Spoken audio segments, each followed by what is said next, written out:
Anies Baswedan terlihat mesra bareng Susi Pujiastuti, kubu AHY merah, terlalu berlebihan.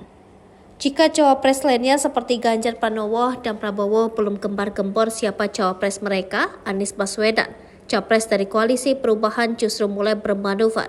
Baru-baru ini Anies Baswedan nampak menunjukkan kedekatan dengan mantan Menteri Kelautan dan Perikanan Susi Pujiastuti. Mulanya, Anies menemui Susi di kediamannya Pangandaran, Jawa Barat. Keduanya pun berbincang sembari menikmati senja. Ternyata Anies menginap hingga Selasa 25 Juli 2023 pagi dan melanjutkan safari dengan mengunjungi nelayan di tempat pelelangan ikan Pangandaran. Dalam kegiatan itu, Anies ditemani Susi.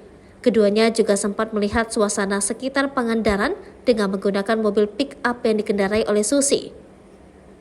Ngobrol macam-macam, salah satunya saya sedang sibuk bikin minyak kemiri, kata Susi.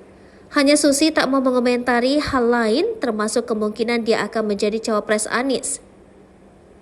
Namun PKS tampak setuju